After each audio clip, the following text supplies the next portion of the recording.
যে আইনের প্রতি আমি খুবই শ্রদ্ধাশীল এবং আমরা যারা শিল্পীরা আছি তারা সবাই খুব সেন্সেবল।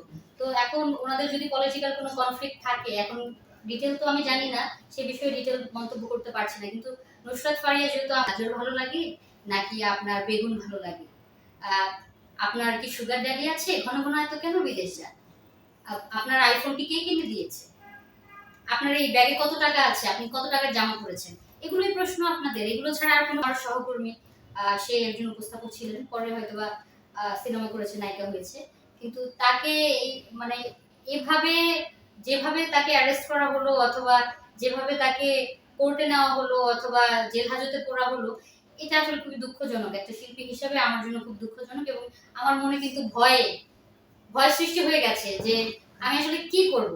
যখন আওয়ামী লীগ সরকার ছিল তখন আওয়ামী লীগ সরকারের অনুষ্ঠান করেছি আমরা, এখন ইন্টারিম গভর্নমেন্ট আছে, আমাদেরকে ডাকলে আমরা তাদের অনুষ্ঠান করব। ইন ফিউচার যদি অন্য কোনো দল ক্ষমতায় আসে, তারা ডাকলে আমরা তাদের প্রোগ্রাম করব। আসলে নিজেদের কোনো প্রেফারেন্স, শিল্পীর কোনো দল হতে পারে না, শিল্পীর রাজনৈতিক কোনো চয়েস হতেই পারে না।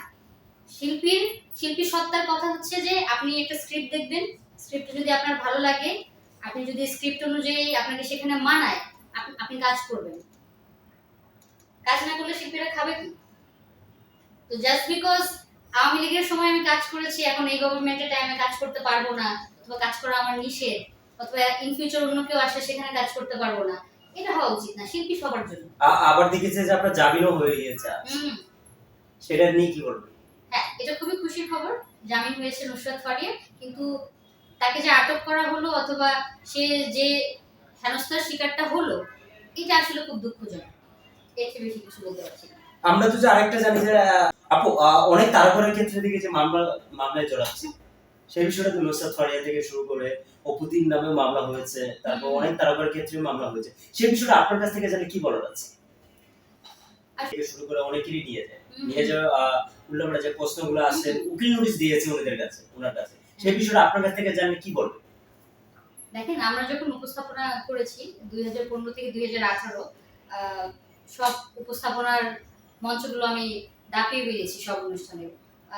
ক্রিকেট ওয়ার্ল্ড কাপ থেকে শুরু করে বিভিন্ন সুন্দরী প্রতিযোগিতা অথবা বড় বড় কনসার্ট, সব অনুষ্ঠানে উপস্থাপনা করেছি। তো সে সময় আজ থেকে 3-4 বছর আগেও যদি এ ধরনের কুরুচিপূর্ণ অথবা অশ্রাব্য ভাষায় অথবা কাউকে টিপ্পনি কেটে অন স্ক্রিন আমরা কথা বলতাম অথবা অন স্টেজ আমাদের সিনিয়ররা এসে ঠাস করে একটা চটকা নামের দিত, কিন্তু এ সময় দেখছি যে সিনিয়র যারা আছেন তারাও দায়িত্বশীল না, আর জুনিয়রদের তো সিনিয়রদের প্রতি কোনো রেসপেক্ট অথবা অন্য কোনো কিছু নাই, তো কাজের পরিবেশ নাই। এখনকার সময়ে উপস্থাপনা মানে অশ্লীলতা, কাউকে ডেকে এনে হেনস্থা করা এবং কুরুচিপূর্ণ কথা বলা, ভিউ বাণিজ্য, আর কিছুই। আমরা হাতে দেখে অনেক সবজি প্রকার অনেক কিছু ধরাই দিচ্ছি, কেন?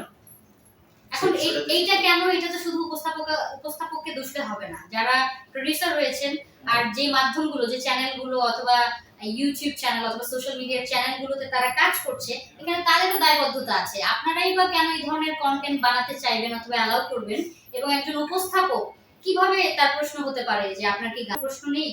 তো আগে উপস্থাপককে মানুষ সম্মান করত, উপস্থাপকের পেশা ছিল একটু সম্মানিত পেশা, মিডিয়ার মধ্যেও উপস্থাপককে একটু আলাদা করে দেখতো। এখন যারা গতানুগতিক সোশ্যাল মিডিয়াতে দেখতে পাচ্ছি দুই একজন যাদের নামে লিগ্যাল নোটিশ দিয়েছে, আমি দেখলাম এই ধরনের ঘটনা খুবই বিরল, আমাদের সময় ছিল না।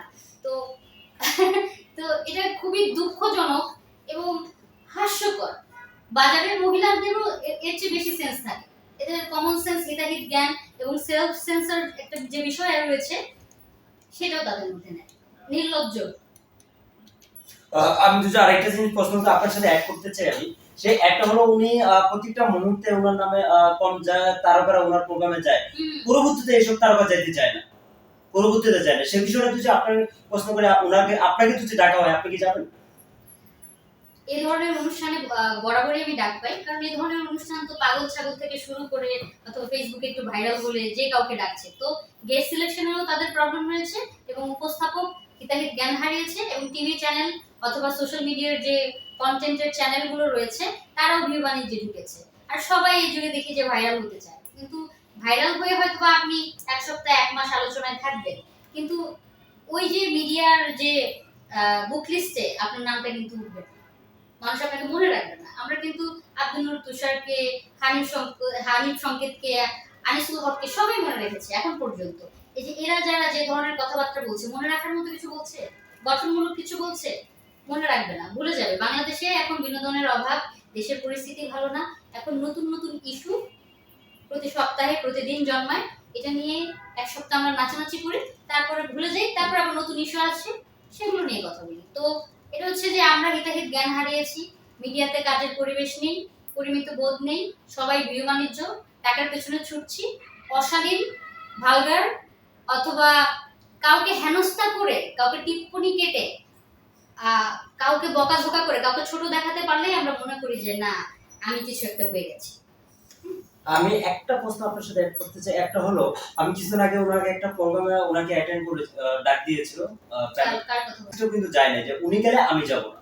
হ্যাঁ হ্যাঁ। সেই বিষয়টা যে এটা নিয়ে অনেকেই আলোচনা হচ্ছে যে এটা কিছু পার্সোনাল প্রোগ্রামে ওই দুজি যায়, তা আমি যাব না। মানে একজন উপস্থাপিকা গিয়েছে, সেজন্য Right. আরেকজন যাবে না, Right. এই আর কি। আর নায়িকা যাবে না, আচ্ছা আমি নায়িকার নাম বলবো না। আচ্ছা, এখন কে কোন প্রোগ্রামে যাবে না যাবে এটা তো তার ব্যক্তিগত বিষয়, এই বিষয়ে আমার কোনো মন্তব্য নেই।